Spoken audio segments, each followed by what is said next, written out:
दर्शकों को नमस्ते। और मेरा नाम पलक प्रसाद है और मैं बिहार से रहने वाली हूँ। मुजफ्फरपुर ज़िले की बसंत गांव पड़ता है मेरा। और मैं एक मॉडल आर्टिस्ट सिंगर हूँ और मैं न्यू आई हूँ भोजपुरी इंडस्ट्री में। 1 साल हुआ है और लॉकडाउन ने तो ले ही लिया। बट आज हम खेसारी लाल जी के बारे में, काजल रबानी, राजकुमार आर पांडे जी और चिंटू पांडे जी के विषय में बात करना चाहती हूँ, क्योंकि भोजपुरी इंडस्ट्री में बहुत गंद फैली है और मैं ये चाहती हूँ कि ये गंद हटे। सो पूछिए। तो यही कहना चाह रहा हूँ कि आपका जो शिकायत है भोजपुरी इंडस्ट्री को लेकर या कलाकार को लेकर, काजल राघवानी को लेकर क्या शिकायत है? और खेसारी जी के बारे में आपने तारीफ भी की है, क्या कहना चाहेंगे कि उनको जो काजल राघवानी बोली है उनके बारे में काफी कुछ अपशब्द, तो कितनी नाराज इस बात से लेकर, कितना गलत मानती है इस चीज को? मुझे तो अभी फ़िलहाल मैं बहुत ज़्यादा नाराज़गी इस बात से हूँ कि हमारे यूपी बिहार के भाई बहनों इतने अच्छे हैं। काजल राघवानी को भरपूर प्यार दिया, उसने कभी गुजराती नहीं कहा। गुजरात में इतने हंगामे हुए, बिहार यूपी वाले को डंडे मार मार के भगाए गए, लेकिन फिर भी उसको इज्जत सम्मान मिला। किसी ने ये नहीं कहा ये गुजराती, इसको काम मत दो, या इसकी मूवी भोजपुरी इंडस्ट्री में रिलीज मत होने दो, या यूपी बिहार में थिएटर में रिलीज मत होने दो। इनका मूवी हमेशा अच्छा आया और अच्छे काम किए, इन्होंने भरपूर प्यार मिला। लेकिन एक इंटरव्यू में मैंने कल ही सुना, ये कहती कि मैं गुजराती हूँ तो क्या मेरे अंदर इंसानियत नहीं है? मैं भी हर जगह जाती हूँ, मैं भी काम करती हूँ, मैं भी इंटरव्यू। ये तुम्हारा कहने का मकसद क्या था? तुम कहना क्या चाहती हो?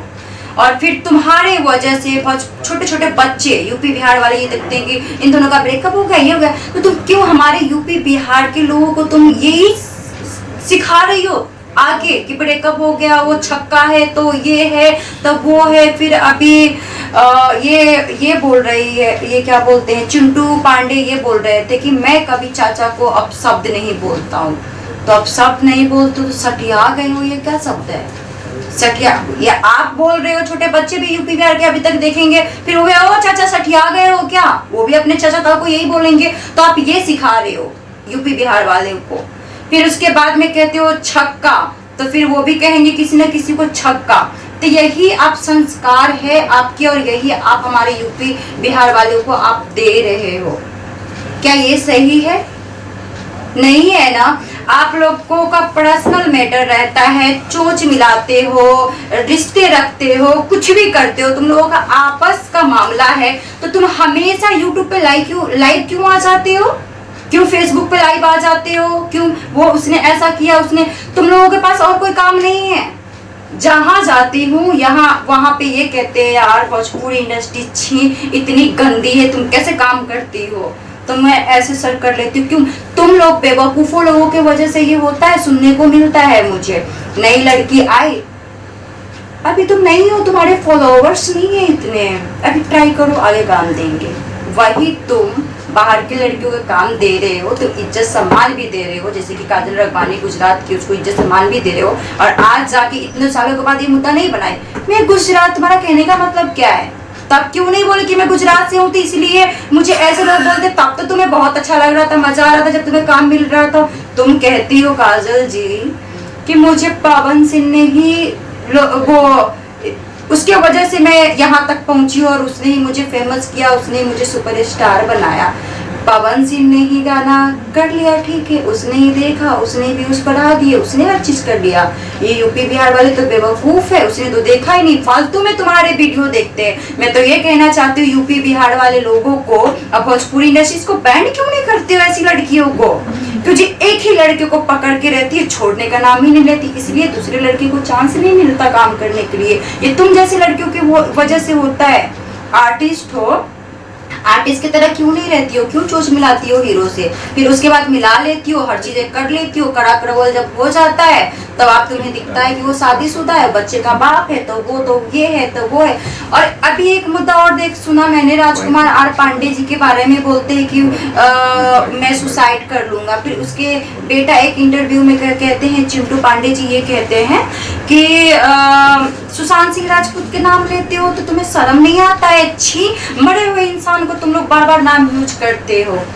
तो चिंटू पांडे जी, आपका पापा राजकुमार आर पांडे जी ने क्यों कंपेयर किया सुशांत सिंह राजपूत से जो सुसाइड की बातें कर रहे थे? क्या आपको किसी कट्टे लेके काटने के लिए गए थे, या बाघ है जो ले जाएंगे आपको, या कोई डाकू है? बताओ आप मुझे। या कोई आतंकवादी है वो जो आपको मार देंगे? क्या कानून नहीं है इंडस्ट्री में? क्या कोई अच्छे भले लोग नहीं है? कोई तुम लोग किसी भी मुद्दे को मुद्दा बनाते हो। छोटे छोटे बच्चे देखते, शर्म नहीं आता है क्या? पढ़े लिखे हो, इतना सारा काम किया है भोजपुरी इंडस्ट्री में, हमारी भोजपुरी इतना घटिया क्यों कहलाती है? तुम लोग जो छोटे छोटे मुद्दे पर लाई बात हो, इतनी छोटी सी बात को बढ़ाना जरूरी है?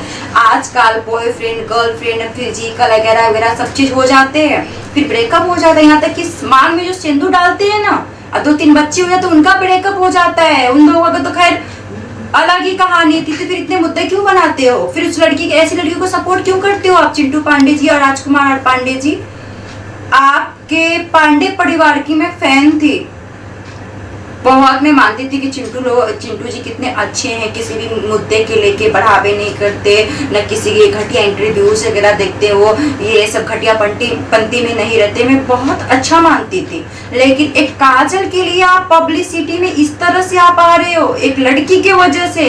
क्या उसके जैसे कोई लड़की नहीं है भोजपुरी इंडस्ट्री में? आप मुझे बताइए। अक्षरा सिंह भी, उसके पवन सिंह के लेके भी मुद्दा हुआ तो उसको तो एक बंद कमरे में बांधा गया था, वो एक लड़की के साथ गलत था। काजल के साथ क्या ऐसा हुआ? तो अक्षरा सिंह का मुद्दा सही था। इसका मतलब हर कोई अक्षरा सिंह बनेंगे, हर कोई पवन सिंह बनेगा?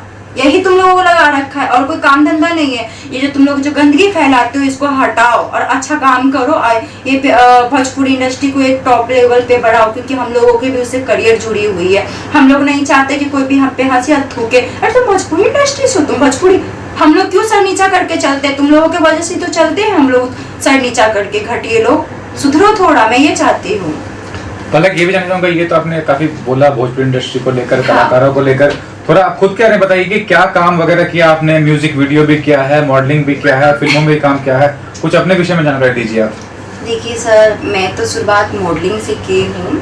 फैशन वीक में मैंने मिस इंडिया का अवार्ड जीता मैंने, फिर मैंने मिस दिल्ली रही, मिस हरियाणा रही, और मैंने एक बॉलीवुड मूवी में सेकेंड लीड किया हमने, और भोजपुरी में 3-4 हमने एल्बम भी किए, और एक अभी प्रेजेंट टाइम में एक मूवी मिली है अविनाश साई के साथ में, दीपू की दुल्हनिया, वो मैंने, और अभी मैंने खुद सिंगिंग करना चालू कर दिया है, और बहुत अच्छी अच्छी गाने अभी हमने गाए हैं। और देखिए कुछ दिनों के बाद देखने को मिलेगा, क्योंकि भोजपुरी इंडस्ट्री में जल्दी करके ये ना बिहारी लोगों को सपोर्ट नहीं करता। ये सबसे घटिया पंथी है। तुम लोगों पे तो घिन आता है मुझे सबसे ज्यादा, क्योंकि हमारे गांव की, हमारे जगह की लड़कियों को तुम लोग सबको, ये हमारी बात ही नहीं चल रही है। हमारे जैसे न जाने कितनी लड़कियों की उनकी बात चल रही है। और ये भी कहना चाहूंगा पलक, जिस तरह का आपका व्यक्तित्व है, जिस तरह से बात करती हैं, बिग बॉस में जाने के लायक हैं। अभी हाल ही में देखिए खेसारी जी भी गए थे, उसके पहले भी कई सितारे गए भोजपुरी इंडस्ट्री से। तो कितना एक सपना है आपका, क्या भोजपुरी मतलब आर्टिस्ट के तौर पे आप जाए वहाँ बिग बॉस में, और बिग बॉस जाके वहाँ जीते हैं आप? देखिए, भोजपुरी इंडस्ट्री हो गया या बॉलीवुड इंडस्ट्री हो गई, मुझे कोई काम दे या ना दे मुझे कोई फर्क नहीं पड़ता है। बट मैं कहीं ना कहीं मैं आई हूँ बिग बॉस के लिए, क्योंकि कुछ चीज़ें हैं जो ये जो हमारे इंडिया है, इनको पता कर चलना बहुत ज़रूरी है, लेकिन हमें अभी नहीं बता सकते। तो बस है कि बिग बॉस की तो बहुत बड़ी फ़ैन हूँ मैं, हर एक एपिसोड में देखती हूँ, बाकी अभी तक। और सलमान भाई क्या कहना चाहेंगे? बिग बॉस में जाएंगे तो सलमान भाई से मिलना कितना बड़ा एक आपके लिए सपना है? सलमान सर भाई जैसे हैं, और मैं उनको बहुत मानती हूँ, और उनके तो फैंस पूरी दुनिया है। अभी तो फिलहाल हमारे घर में तो कुछ खास ही है, हमेशा देखो तो सलमान जी चलता रहता है। और बाकी आपने कहा कि कामयाबी अभी तक जब आए हैं, विनोद प्रसाद हैं, जिनके वजह से मैं आज तक यहाँ पे डटी हूँ। और जो हिम्मत आती है ना, मुझे उनसे आती है, विनोद प्रसाद की वजह से हिम्मत आती है। मुझे पहले हिंदी बोलने नहीं आता था, हिंदी बोलना सिखाया, कैसे रहना है, कब किससे कैसे लड़ाई करना है, उससे सीखने को मुझे मिला। और ऐसा सीखी मैं उससे, जो ऐसा लगता है कि मैं हर एक गलत इंसान, अच्छी इंसान, बड़े बड़े खतरा से मैं लड़ सकती हूँ, पर हार नहीं सकती हूँ मैं। उनसे मुझे ये चीज़, ऐसी शक्ति उससे मिली है कि मुझे किसी को कुछ भी बोलना है तो फाइनली मुझे बोलना है तो बोलना है। मुझे किसी से कोई परवाह नहीं, मुझे ये नहीं परवाह कि वो क्या सोच रहा है, वो क्या करेगा, कल आए कोई मुझे मार देगा या कोई, मैं ये सब फालतूगिरी सोचती नहीं। हाँ, मुझे जो करना है वो मुझे करना है, क्योंकि मैं राइट हूँ, रॉन्ग नहीं हूँ। तो उससे हिम्मत मिलती है विनोद प्रसाद जी से। पलक जी, एक बात जानना चाहूंगा कि जो लड़कियां आती हैं तो कोई सही लोग मिलते हैं, गलत लोग मिलते हैं, आपका अनुभव कैसा रहा अभी तक का? और ये यहाँ ये होता है कि आपका अगर परिवार खानदान से कोई जुड़ा इंसान है इंडस्ट्री में तभी आपको काम मिलता है, इस बात से कितना सहमत हैं आप? ये जो आपने कहा ना कि जो कोई इंडस्ट्री में है तभी आपको सपोर्ट मिलता है, ये सही कहा। हमारा अभी तक कोई इंडस्ट्री में कोई भी नहीं, हमारी पूरी फैमिली में से, तो हमें जल्दी सपोर्ट नहीं मिलती है, जल्दी से काम नहीं मिलता है। हाँ ठीक है ना, हाँ ठीक है ना, हाँ ठीक है ना, काम नहीं देते क्योंकि ये लोग आपस में ही काम कर रहे हैं। भतीजा बन गया, अभी देखो एग्जाम्पल चिंटू पांडे जी, राजकुमार पांडे जी के बेटा है वो हो गए, उनका चाचा मनोज जी हो गए, एक अभिषेक उन्हीं के कोई मौसी वोसी का लड़का है मनोज जी के, वो यानी कि इनके खानदान ही चलेंगे। फिर हम जैसी लड़कियों और हमारे जैसे जो इतनी सारी लड़कियां हैं, लड़के हैं इतने, उसका क्या होगा? तुम लोग ही करोगे, तुम लोगों का ही नाम आएगा और कोई किसी का चांस नहीं मिलेगा कोई। बस यही चाहती हूँ कि थोड़ा बदले, हर कोई जो टैलेंटेड लड़की है लड़का है उसको काम दे, एक अच्छी दिशा में जाए हमारी भोजपुरी इंडस्ट्री। लोग कह अरे वाह, हर कोई हमारी भोजपुरी, हम लोग साउथ मूवी देखते हैं, क्यों देखते हैं? बहुत अच्छे बनाते हैं। पंजाबी मूवी देखती हूँ, बहुत क्यों देखते हैं? अच्छे हैं, उनमें कोई इतना बलगड़ नहीं होता है। आप लोगों में इतने गंदे गंदे चीजें होती है ना कि मैं खुद भोजपुरी इंडस्ट्री में आके मुझे घिन आती है, लेकिन क्या करें, मम्मी पापा का सपना है। लेकिन मुझे भी कि हम कभी आने वाले कल में चेंज कर सकते हैं, आने वाले कल में कंगना रामत में बन सकती हूँ, मैं ये सोचती हूँ। चलो अभी ठीक है, अभी तो हम अभी सीख रहे हैं, जान रहे हैं भोजपुरी इंडस्ट्री के। जिस दिन जान गई तो उस दिन तुम लोगों की जरूरत पड़ेगी, मुझे नहीं पड़ेगी, क्योंकि मैं एक लड़की हूँ, कमाना भी जानती हूँ और करना भी जानती हूँ। तो ये भी जानना चाहूंगा कि कंगना रनौत के बारे में कहा, तो उनसे कितना प्रभावित है आप हर विषय पे? आपकी तरह बोलती है, बेबाक बोलती है। वो तो सेठनी है, लेकिन भोजपुरी इंडस्ट्री में सेठनी अब मैं बनना चाहती हूँ किसी भी मुद्दे के लिए कि नहीं मुझे काम नहीं देगा, ये सच्ची सोच के नहीं पीछे हटूंगी। किसी ने कुछ गलत कर दिया भोजपुरी इंडस्ट्री में, किसी ने उसका ये हो गया, बात दबा देते, पैसे गिरा के, ये सब चीज होने। कितनी लड़कियां मर गई, कहाँ चली गई? एक अच्छी नई इंडस्ट्री में आई थी भोजपुरी, वो लड़की को पता ही नहीं चलता कहाँ गई। तो ये पता नहीं क्यों कहाँ ये लोग भेज देते, पता ही नहीं चलता। तो ये सब चीज़ों के लेके मैं कहीं ना कहीं मैं डटी हूँ। आने वाले कल में बहुत कुछ करना चाहती हूँ और करूँगी। अगर मुझे किसी ने, कोई प्रोड्यूसर ने काम नहीं दिया, कोई डायरेक्टर ने नहीं काम दिया, तो इंशाल्लाह अपने पापा और मम्मी के वजह से आगे बढ़ूँगी।